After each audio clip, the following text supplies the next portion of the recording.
Hi there, this is David, and today I want to talk about one of the best RPGs ever released on the PSP that is now available for purchase on the PS4 and PS5 for only $10. Anybody can buy this game, but if you do have a PS Plus subscription, you can get it for free or, whatever because of the subscription service. And you might have guessed by now, but that is Joan of Arc, first released on the PSP about 20 or so years ago. I played it back when, and I loved it. And today I do want to tell you all about it. And I do think that is worth a sub as I try my hardest to get to 100,000 subscribers by the end of this year. And with your help and your sub and your like, I think that I can get there.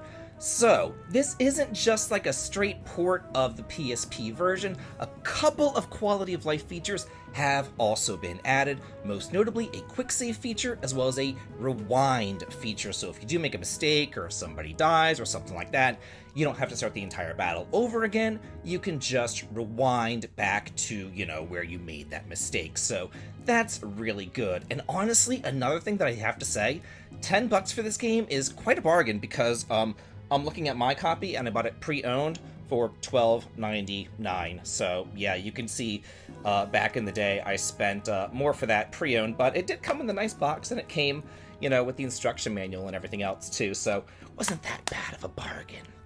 Anyway, this is a game by Level 5, who makes gorgeous games. They made Ni no Kuni and Dark Cloud, Yokai Watch, so they have some quality and pedigree behind them, and this is full of gorgeous, beautiful animated cutscenes and those cel-shaded cartoony graphics. They are timeless. And what I really like about it, because I'm a history major, I taught history for like 14 years, this actually takes place in France, in real-world locations during the 100 Years' War, and it follows, a real historical figure, Joan of Arc. That's pretty much where the similarities end, though, because it also includes, demons and magic and transformation and stuff like that, because, RPG, So basically, the gist of the story is that there are 5 powerful armlets that were created in the past to help banish demons from this world. But then after that happened, after the demons were gone, England still wanted to invade France. So England went ahead and they made a pact with the demons and said, hey, if you possess Henry VI, you can get a demonic army and come and help you take over France. So that's pretty much the gist of the story. So the demonic army goes into France, invades, and burn Joan of Arc's home to the ground. The only survivors are her best friend Jeanne, and Roger. So basically they go off and she hears a voice from God, and she's like, you know what? I'm going to kick these demonic asses. And she does. And it's great. So this is a strategy RPG, and it's kind of like Fire Emblem meets Final Fantasy Tactics. It's so much fun. And let me explain what I mean by that. Just like in Fire Emblem, you have a player turn where all of your characters go, and then you have an enemy turn where all of your enemies go. But then you'll also have kind of a rock, paper, scissors, weapon triangle sort of thing, although it's not weaponry. It's kind of like an element triangle in this case. You have Luna, Sol, and Stella, and each of them are strong against one of the other. The weapons, though, they don't really come into play as far as damage is concerned. It's not like the weapon triangle in Fire Emblem, it's just the element triangle. And it's kind of small, so you can't ignore it. But if you do use it to your benefit, it will come in handy. As far as weapons are concerned, you have your bows, which will hit a ranged area. You have your swords and your axes, which will hit a smaller area. You have your spears, which will hit, 2 squares in front of you, kind of like in Final Fantasy Tactics. There aren't any job classes, though. Everybody's locked into their own jobs, and they all have their own affinities. Like Roger, he's really powerful. Joan, she's kind of a jack of all trades, and Jeanne is a mage. And of course, other characters are going to join you, and they're not exactly humans either. You could have some dog characters, some like rhinoceros characters and stuff. So there's all sorts of different characters that will join up to you to help your cause, and you can create your party any which way you want to.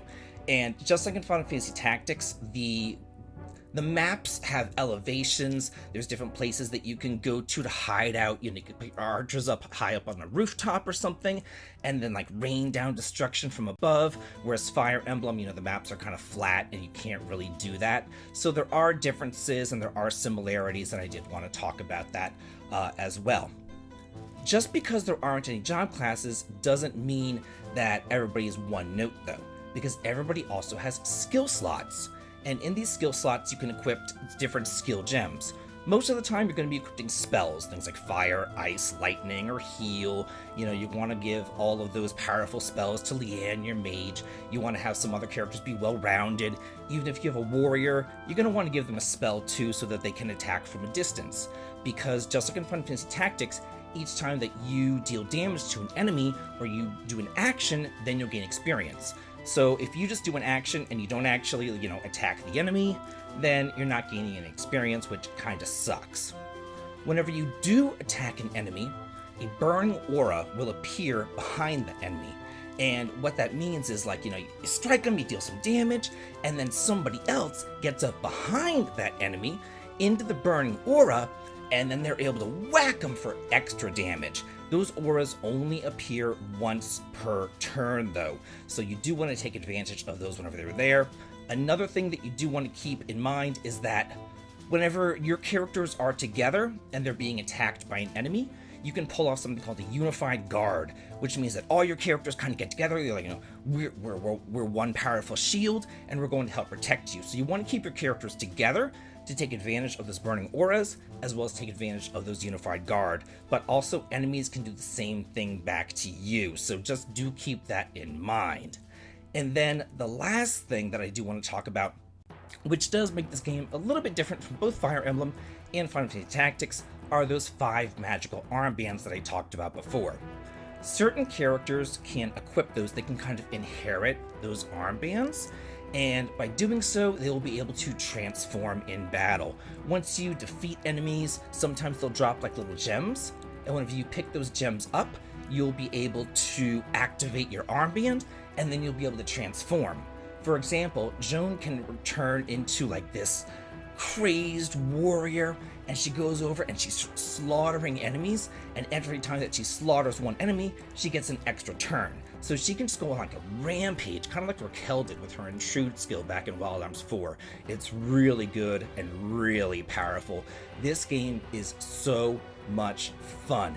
It's going to last you about 40 or so hours, so it's a great investment. I think that you'll have a blast with it.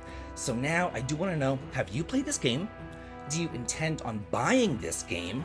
And how do you feel about it? Let me know in the comments. Let's all talk and chat about it, and have a good day.